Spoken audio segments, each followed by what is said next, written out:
Friends, आपका स्वागत है सिविलियन क्लासेस में। तो पहले बच्चों, आज हम बात करेंगे जियोटेक्निकल इंजीनियरिंग के बारे में, जिसमें हम लोग पढ़ रहे थे यूनिट नंबर 6, जिसका नाम था कॉम्पैक्शन एंड सॉइल स्टेबलाइजेशन। तो पहले बच्चों, पिछले क्लास में हमने पढ़ा था कि सबसे पहले कॉम्प्रेसिबिलिटी के बारे में बात किए थे। फिर हमने बोला था कॉम्प्रेसिबिलिटी के दो मेथड है, पहला है कॉम्पैक्शन और दूसरा है कंसोलिडेशन। कॉम्पैक्शन में प्यारे बच्चों एयर, पूरे एयर को निकाला जाता है। दैट मीन्स वाइड में से एयर को निकालकर क्या करते हैं, सॉइल के वॉल्यूम को कम करते हैं। जबकि कंसोलिडेशन में क्या किया जाता है, वाइड में से वाटर को निकालकर उसके वॉल्यूम को कम किया जाता है। ठीक है ना। फिर हमने पढ़ा क्यों करते हैं, पर्पस ऑफ कॉम्पैक्शन, है ना। अब हम लोग देखेंगे पहले बच्चों differences between compaction and consolidation. Compaction and consolidation में क्या डिफरेंसेस है वो हम लोग देखेंगे। तो प्यारे बच्चों, पहले देखने से पहले हम कुछ बातें समझ लेते हैं। देखिए, कॉम्पैक्शन कब किया जाता है, मतलब कंस्ट्रक्शन करने से पहले कॉम्पैक्शन होता है। प्यारे बच्चों, मान लीजिए प्यारे बच्चों, यहां पर हमको रोड बनाना है, यहाँ पे रोड बनाना है, तो सबसे पहले मिट्टी भरेंगे। मिट्टी भरने के बाद यहाँ पे रोलर चलाएंगे। तो जो आप रोलर चला रहे हैं प्यारे बच्चों, वही कहलाता है कॉम्पैक्शन। आप जो रोलर किस लिए चला रहे हैं, ताकि उसमें से जो वाइट वगैरह हो वो कम हो जाए, है ना, ताकि मिट्टी कॉम्पैक्ट हो जाए और ज्यादा से ज्यादा लोड सहे। तो इस प्रोसेस को हम लोग कहते हैं कॉम्पैक्शन। ठीक है ना। हमने क्या किया, मिट्टी को भरा, मिट्टी को भरने के बाद उसको कॉम्पैक्ट किए, उसके बाद रोड बनाएंगे। मतलब किसी भी स्ट्रक्चर को बनाने से पहले उसमें क्या किया जाता है, कॉम्पैक्शन किया जाता है। अब देखिए प्यारे बच्चों, कंसोलिडेशन का कहानी सुनिए। मान लीजिए प्यारे बच्चों, ये आपका ग्राउंड लेवल है, ये आपका ग्राउंड लेवल है। अब क्या करते हैं, जब हम इस पे बिल्डिंग बन जाता है, जब इस पे बिल्डिंग बन जाता है, तो जब बिल्डिंग बन गया, इस एक्सटर्नल लोड, कौन सा एक्सटर्नल लोड, बिल्डिंग के लोड के कारण यहाँ पे जो भी वाटर होंगे ना, वो बाहर निकलेगा। ये क्या होगा, बाहर निकलेगा। इसका मतलब क्या हो रहा है प्यारे बच्चों, कंसोलिडेशन जो हो रहा है वो आफ्टर कंस्ट्रक्शन ऑफ स्ट्रक्चर हो रहा है। मतलब स्ट्रक्चर के बन जाने के बाद आपका कंसोलिडेशन प्रोसेस हो रहा है। तो हम क्या बोल सकते हैं, देखिए बहुत सारा बात यहां से निकल के आता है, समझाते हैं यहाँ पे। देखिए, चलिए पहले हम देख लेते हैं कॉम्पैक्शन एंड कंसोलिडेशन में डिफरेंस। पहला है इट इज इंस्टेंटेनियस प्रोसेस। हमने क्या बोला था, पिछले क्लास में भी बोला था, कॉम्पैक्शन क्या है, इंस्टेंटेनियस प्रोसेस है। कैसे, तो जैसे हम इस मिट्टी पे रोलर चलाते हैं, उसी क्षण उसमें से एयर बाहर निकल जाता है। जैसे ही हम इस पे रोलर चलाते हैं, उसी समय क्या होता है, एयर बाहर निकल जाता है वाइड से। इसके लिए इसको क्या बोलते हैं, इंस्टेंटेनियस प्रोसेस कहते हैं। जबकि देखिए प्यारे बच्चों, कंसोलिडेशन में क्या होता है, यह स्ट्रक्चर बना हुआ है, स्ट्रक्चर का लोड लगेगा तो धीरे धीरे मिट्टी सेटल करेगा। आप देखते होंगे, आप अपना घर भी देखे होंगे, तो एक आके में नीचे धंस जाता है,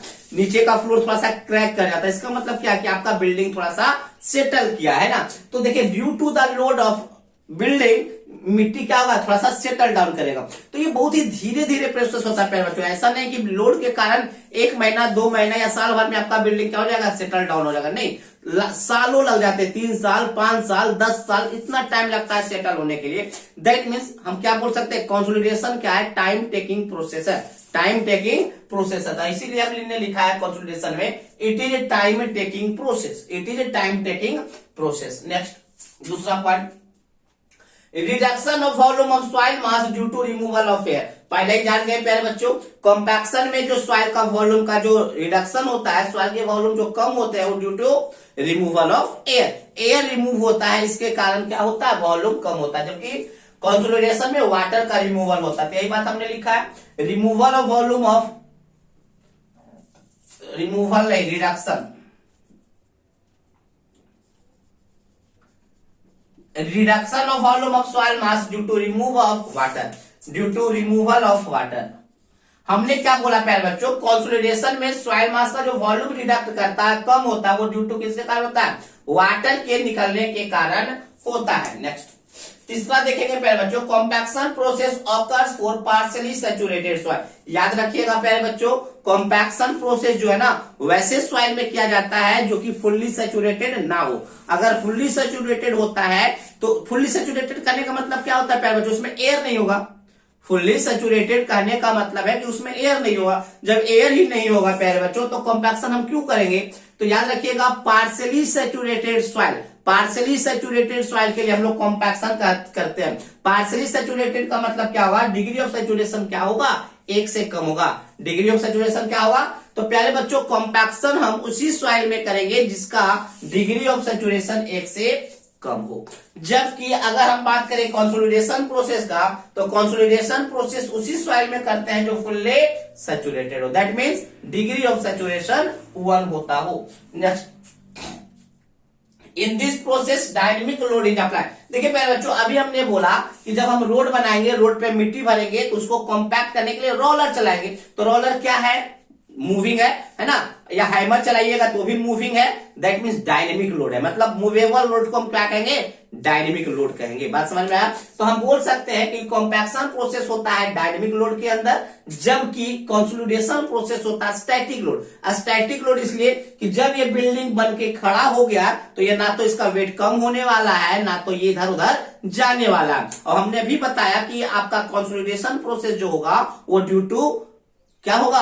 स्ट्रक्चर के कारण होता है। इसीलिए हम क्या बोले, कंसोलिडेशन जो होता है वो ड्यू टू स्टैटिक लोड के कारण होता है, जबकि आपका कॉम्पैक्शन जो होता है वो डायनेमिक लोड के कारण होता है। तो हमने यही बात लिखा प्यारे बच्चों, इन this process dynamic load is applied. Compaction में डायनेमिक लोड अप्लाई होता है, जबकि कंसोलिडेशन में स्टैटिक लोड अप्लाई होता है। Next, in this process water content is constant. अब ये बताएं प्यारे बच्चों, आप लोग पहला दूसरे यूनिट में आप लोग पढ़े होंगे वाटर कंटेंट बराबर weight of water by weight of soil solid, यही ना पढ़े होंगे? Weight of water by weight of soil solid. अब ये बताइए प्यारे बच्चों, कॉम्पैक्शन में क्या हट रहा है, क्या रिमूव होता है? एयर। तो कहीं पे भी एयर का बात है क्या? एयर रिमूव हो रहा है, तो उसमें वाटर कंटेंट को कोई मतलब नहीं है। इसीलिए कॉम्पैक्शन प्रोसेस में आपका वाटर कंटेंट क्या होता है? कांस्टेंट होता है, क्योंकि वाटर कंटेंट में कहीं भी एयर का बात नहीं होता। जब एयर का बात नहीं होता है तो कॉम्पैक्शन में कोई इफेक्ट नहीं होगा, क्योंकि कॉम्पैक्शन में एयर रिमूव होता है। जबकि इसमें क्या बोलेंगे, इन this process water content is decreases with increase of time. जैसे जैसे टाइम बढ़ेगा वैसे वैसे वाटर कंटेंट घटेगा। क्यों घटेगा? देखिए, वेट ऑफ वाटर कंटेंट क्या होता है? Weight of water by weight of soil solid. Consolidation में क्या होगा? वेट ऑफ वाटर हमेशा बाहर निकलते जाएगा। जब बाहर निकलेगा तो वेट ऑफ वाटर घटते जाएगा। अब वेट ऑफ वाटर घटते जाएगा तो आपका वाटर कंटेंट भी घटते जाएगा। तो हम यही बात बोले पहले, जैसे जैसे टाइम बढ़ेगा वैसे वैसे वेट ऑफ वाटर घटेगा, और वेट ऑफ वाटर घटेगा तो वाटर कंटेंट घटेगा। तो हमने यही बात लिखा है, in this process water content is decreased with increase of time. जैसे जैसे टाइम इंक्रीज करेगा वैसे वैसे वाटर कंटेंट डिक्रीज करता है। Next, it is suitable for Sandy soil. याद रखिएगा प्यारे बच्चों, कॉम्पैक्शन जो होता है वो सैंडी सॉइल, सैंडी का मतलब बालू वाले सॉइल में ज्यादा प्रीफर करते हैं, जबकि कंसोलिडेशन ज्यादा होकर कहां होता है? क्ले सॉइल में। कहां होता है? क्ले सॉइल में। Next, settlement is prevent due to compaction. अब ये बताएं प्यारे बच्चों, रोड बनाने से पहले हम क्यों यहाँ पे कॉम्पैक्ट करें?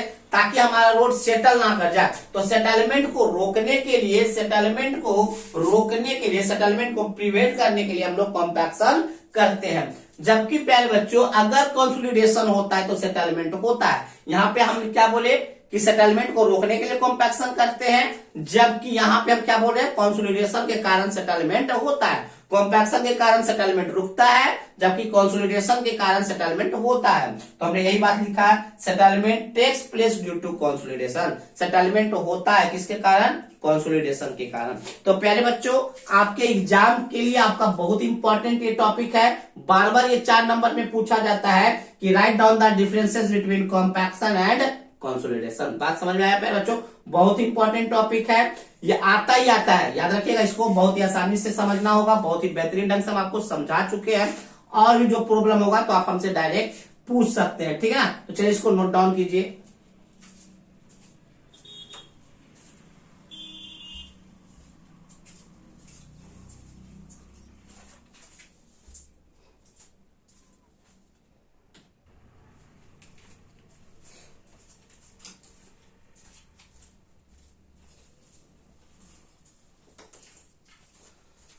तो पहले बच्चों हम लोग देखेंगे method of compaction. Method of compaction देखेंगे तो देखिए मेनली 2 मेथड्स पहले बच्चों हम लोग एडॉप्ट करते हैं कॉम्पैक्शन करने के लिए, जिसका पहला नाम है स्टैंडर्ड प्रोक्टर टेस्ट और दूसरा नाम है मॉडिफाइड प्रोक्टर टेस्ट। हमने क्या बोला प्यारे बच्चों, मेनली 2 मेथड्स हम लोग यूज करते हैं, स्टैंडर्ड प्रोक्टर टेस्ट और मॉडिफाइड प्रोक्टर टेस्ट। मगर प्यारे बच्चों ये दोनों जो टेस्ट है ना, इन दोनों टेस्ट का जो प्रोसीजर है वो फॉरेन वैज्ञानिक ने बताया था, ठीक है ना, मतलब बाहर, इंडिया का कोई बताने वाला नहीं था।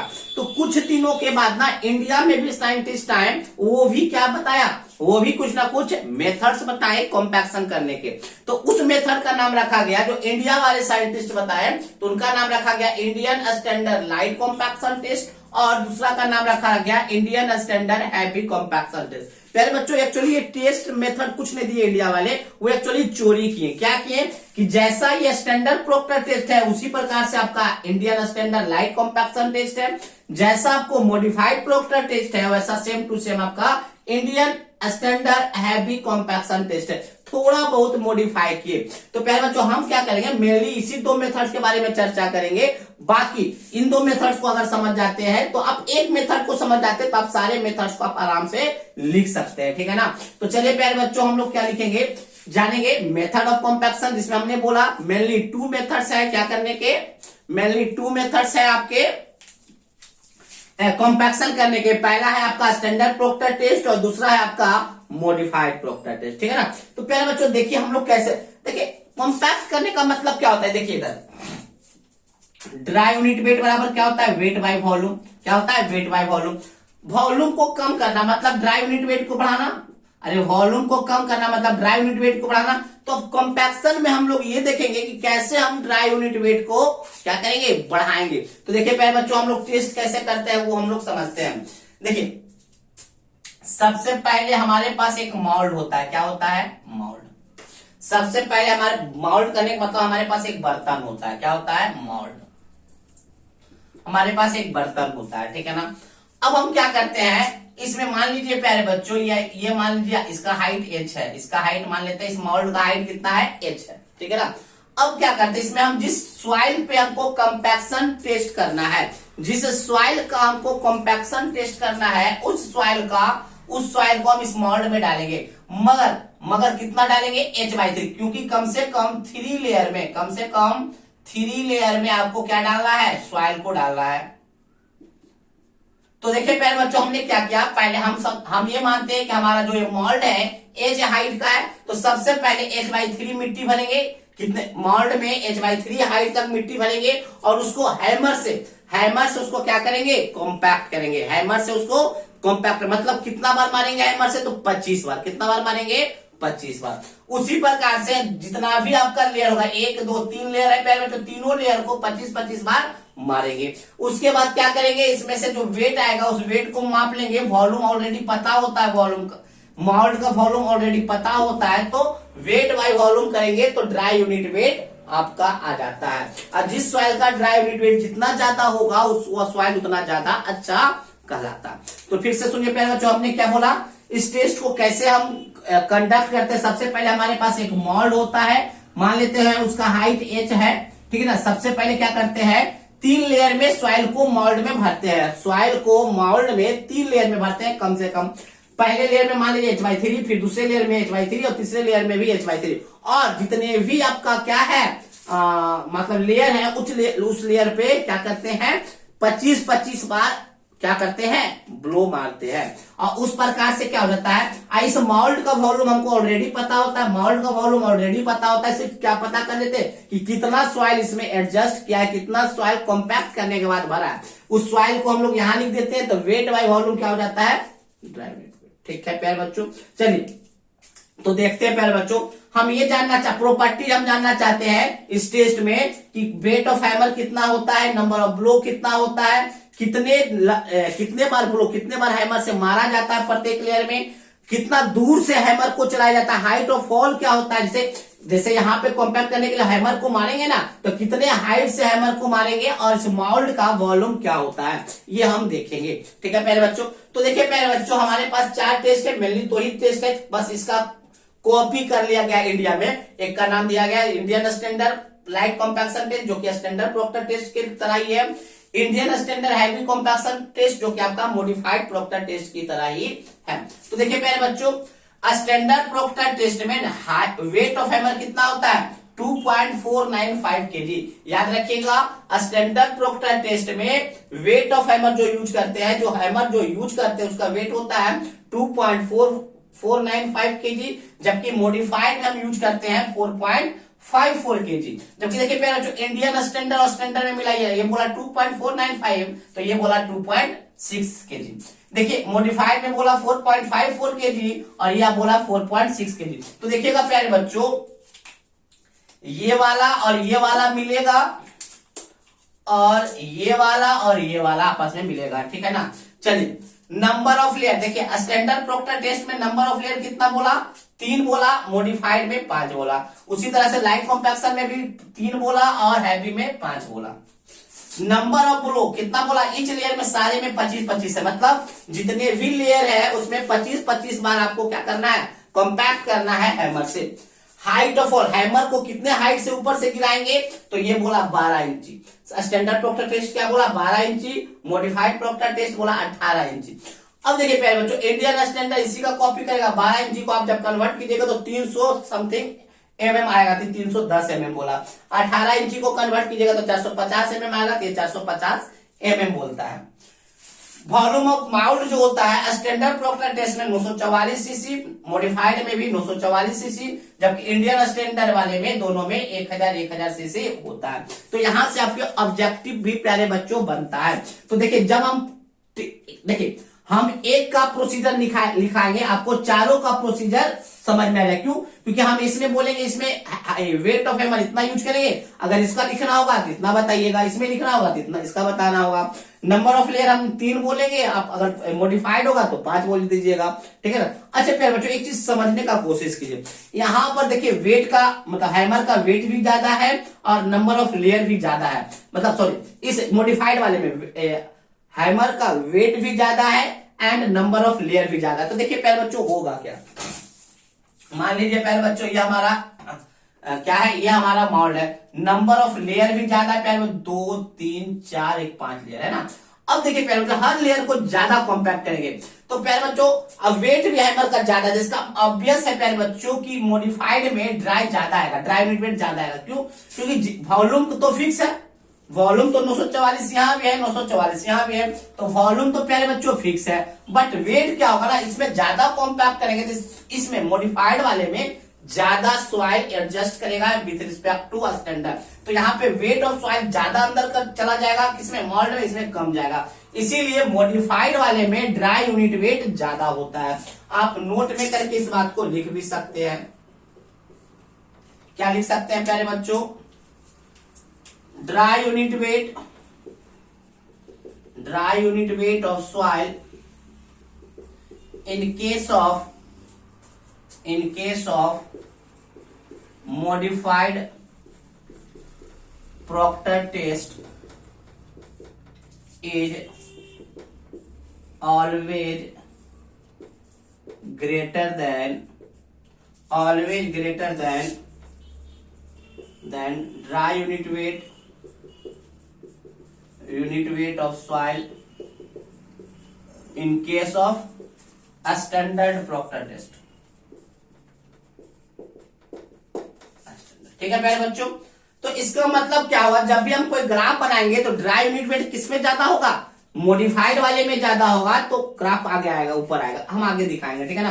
तो प्यारे बच्चों आपको समझ में आ गया होगा प्रोसीजर, इसको हम लिखाने वाले भी हैं लैंग्वेज में। सबसे पहले हम माउल्ट लेंगे, माउल्ट का वॉल्यूम पता होगा, उस माउल्ट में लेयर बाय लेयर मिट्टी को भरेंगे और मिट्टी को हर लेयर को 25 नंबर ऑफ लो हैमर से मारेंगे, ठीक है ना।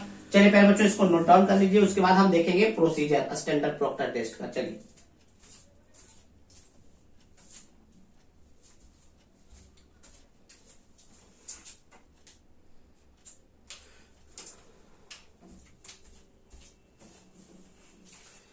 तो प्यारे बच्चों अगले क्लास में हम लोग देखेंगे स्टैंडर्ड प्रॉक्टर टेस्ट के क्या प्रोसीजर है। जैसे हम इसका प्रोसीजर लिखा देंगे प्यारे बच्चों, आपको ऑलरेडी इसका और इसका भी समझ में आ जाएगा। सिर्फ आपको क्या करना है, डाटा को चेंज करना है। मॉडिफाइड होगा तो डाटा चेंज होते चला जाएगा, बात समझ में आया, डाटा चेंज हो जाएगा, बट आपका सारा लिखावट सारा थ्योरी सेम रहेगा। उसी तरीके से इंडियन स्टैंडर्ड लाइट कॉम्पैक्शन का भी बोलेंगे, प्रोसीजर सेम होगा, सिर्फ डाटा आपका चेंज होगा, और वो डाटा हमने पहले ऑलरेडी लिखा चुके हैं। ठीक है प्यारे बच्चों, चलिए इसको नोट डाउन कर लीजिए और आज के लिए बस इतना ही। अगले क्लास में मिलेंगे कुछ नए कॉन्सेप्ट, कुछ नए थ्योरी के साथ। और अगर आपको कोई प्रॉब्लम है तो आप इस नंबर पे कॉल कर सकते हैं 94 70 87 90 60 90 94 70 87 90 60 पे कॉल कीजिएगा। अगर हम कॉल बाय द वे नहीं उठा पाते तो आप इस पे एक मैसेज छोड़ दीजिएगा कि सर हमको ये प्रॉब्लम आ रहा है, ठीक है ना। चलिए आज के लिए बस इतना ही। Thank you.